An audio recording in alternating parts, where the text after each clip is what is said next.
Hey guys, how's it going? Late Boy Scout here. I'm here with Dallin of Citizen Armor. Dallin, thanks for being here with me, man. Thank you. Really appreciate it. We're gonna shoot some armor today with a whole bunch of guns, and it's gonna be pretty fun. Now, you pretty comfortable with how your armor's gonna do against these guns? I think so. All right, cool.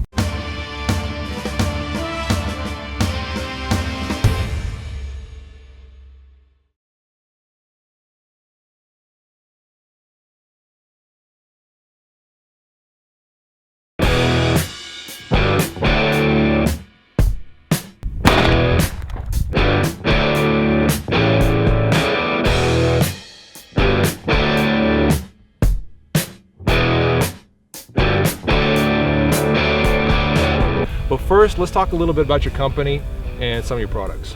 Yeah, so what we have here, we got a couple backpacks, really good for 72-hour kits, even if you want to take them to school, you know, send your college kids with them as well. But they're armored. They have our armor built into them. Yeah. So if your kids are at school and they're, you know, heaven forbid there is an active shooter, they're wearing their backpack. As they run away, they got their vitals covered. A lot of this armor is big enough for your little ones to even hold it over their heads while they run. College students probably as College well. students, I mean, if you feel comfortable confronting the attacker even, flip it around to the front, you're covered, face them with your concealed carry, and you're good to go. Yeah, I like the options there. This one, of course, set up is very much a kind of a tactical bag, maybe a 72-hour kind of bag. Definitely. This is one for me. Fits everything you need for 3 days. Plenty of room. Cool. Plenty of compartments. Excellent. One right here. This is a little bit more along the lines of being a gray man, trying to blend in. You're not going to stand out with something like this, but it does the same exact thing. Still has the armor in. Have the option of throwing these straps in, hold it as a briefcase. As you mentioned before, something like a gym bag. Yeah, like I said before, it looks almost exactly like my gym bag. Yeah. And so I could see walking around with this. If I saw somebody walking around with this, carrying it like a gym bag, I wouldn't give it a second thought. You'd never think, No. Definitely. So we got the panels right here. This is an option that we have that you can see where we got the Citizen logo built into the vent core foam here. And you have the option of customizing whatever you want. If you want your name, you know, your badge number, your unit number, call sign, whatever it may be. This is all stuff you can have. Send it to us, and you can pay to have it customized. Very cool. Tell us about Vent Core. Where'd that come from? We've actually been partnering with a company called Stealth Gear USA. They make holsters. Yep. I'm sure you heard of them. Familiar with them, yeah. They make great holsters. Their Vent Core stuff is great. Yeah. And this actually helps the armor breathe a little bit against the body. Makes it more comfortable to wear throughout the day, which is what you can see right here. These are panels from our T-Shield product. Where'd the name T-Shield come from? Our tailor who helped develop it, his name's Tony. Okay. So it's in the shape of a shield. We call it the Tony Shield, T-Shield. Or the T-Shield. But it's a T-shirt also, so it kind of fits a few different ways. Kind of like this? Just like that. Been wearing it the whole time. I've actually been wearing it all morning. It's very comfortable. And I've got a little bit of experience with wearing body armor, not like professionally, but just kind of trying it out, putting it on at the range and stuff like that. This is my personal setup right here. Some AR-500 plates in it. Very strong stuff, like 8 pounds per plate. Not something you would wear on a daily basis. This, on the other hand, what is the weight on it? So the aerial density on the finished product is 0.79 pounds a square foot. Okay. Which equates for a full vest, you know, front, side, back protection. Yeah. You're about 3.7 pounds. It doesn't hardly feel like it. I mean, it feels like a heavy T-shirt. Yeah. Or maybe like I'm wearing a jacket on top of what I'm wearing, but other than that, it's very, very lightweight, very easy to wear. Talk to us about the technology. I mean, what makes this different from Kevlar? It's based on carbon nanotube technology. Okay. Our founder, Rick Craig, he won't tell you, but he's a genius in his own right. He's found a way to functionalize nanotubes and make them bond with each other so that they can actually create the protective barrier that they do. Nanotubes themselves, they've got a higher tensile strength than steel, so if you can find a way to get them to work together, it makes bullets literally bounce off the armor. So we're excited to try it out, excited to shoot it. You shot a lot, I guess. Shot it way more than I need to. Taking a few knives to it as well. It's stab resistant to about 40 psi. Let's get to work. Yeah. Should we go ahead and shoot this thing? Sounds good. All right, let's do it.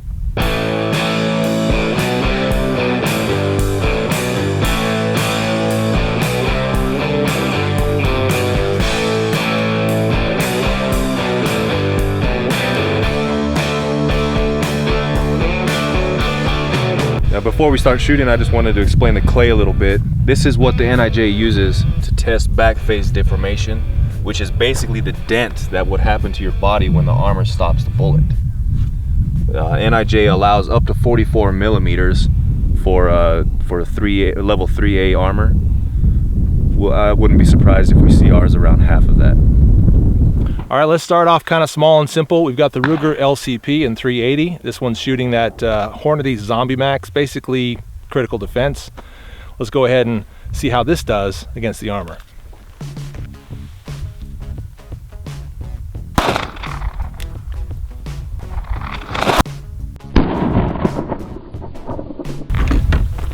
Looks like we got a little pinhole right there. And as we flap that back, Oh, nothing. we see a little indentation. Yeah, 7.88 millimeters. 7.88. All right, a little bit of deformation, not much. We're going to try the Canik TP9 now with some of that Hornady critical defense. Also, again, actually this is critical duty, and let's see how this guy does.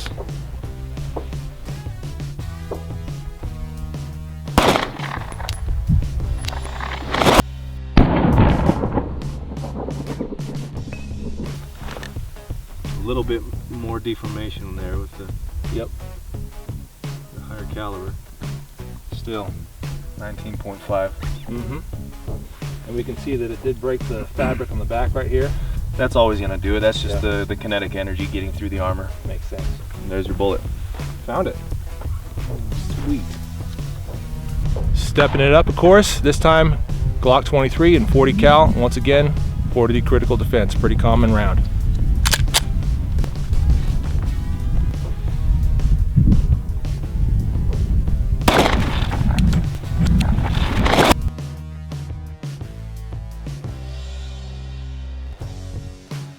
Even a little bit less right there. Interesting. 18.4. Cool. And this is less than half of what NIJ allows. I mean, like I say, up to 44 millimeters. That's 1.67 inches. That's a pretty big dent into your body. We're trying to minimize that any way we can. 40's no joke. Not at all. And 18, that's not bad. Natural progression from 40, of course, 45. So we got the Zig M1911 from TSOS. Shooting once again some Hornady critical defense.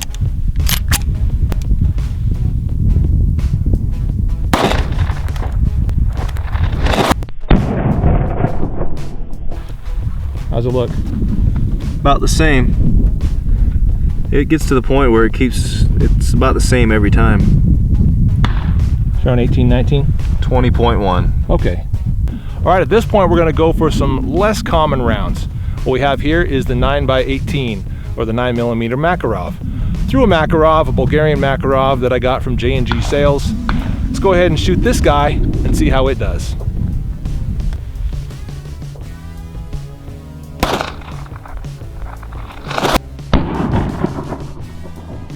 That's what we're looking at. Oh, nothing really. 11. Basically, if you're gonna get shot wearing this armor, get shot by 9mm Makarov. Exactly. Not bad. Nice. Throw with the collection. Just for the heck of it, let's try this out. What we have here is an old Heritage Arms 22 and 22 mag pistol. I got the 22 mag cylinder in there. We're gonna fire some 22 mag at this guy and see if it survives it. Don't know if it will. Let's give it a shot.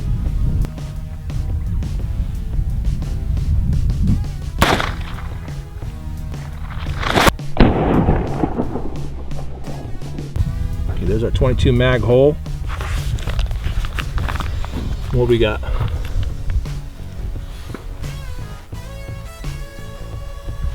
.3. Nice. That Citizen Armor is doing a great job defending against all types of rounds.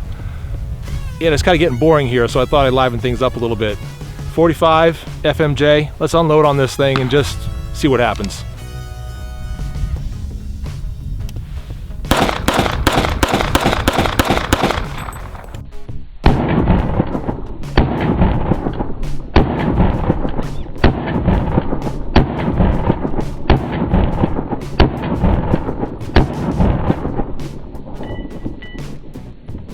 So you just put 8 rounds in a, what, a 2-inch area? Something like that. I mean, the back phase deformation is pretty bad.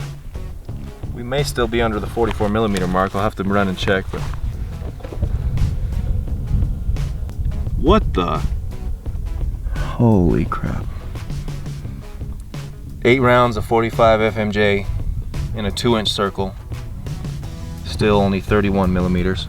And what did you say the NIJ was? The max of 44. So we're still like 13 inside of that. Oh yeah. 8 rounds After rapid 8 fire. rounds. Wow. It looks like it penetrated, but it didn't. That's just the shock wave. No penetration. Yep. Amazing. All right, Dallin, thanks again, man. Thank you. So Citizen Armor is the name of the company. What's the website? CitizenArmor.com. Easy enough. And you'll be able to find the full selection there, backpacks, inserts, Yeah, etc. backpack inserts, backpacks, the T-shield. Yeah, wearing this thing around all day. Again, here I am with it still on. It's lightweight, feels fine. I mean, I can't imagine anything more comfortable than this as a body armor option. So whether you decide to get something like this as a prepper and something you want to be able to have to actually wear, or insert into a backpack, or purchase one of their pre-made backpacks ready to go with the insert, you got all kinds of options. So definitely check them out. And I'm Late Boy Scout. Dallin, thanks again. Thank you. It's been a lot of fun. See you guys later.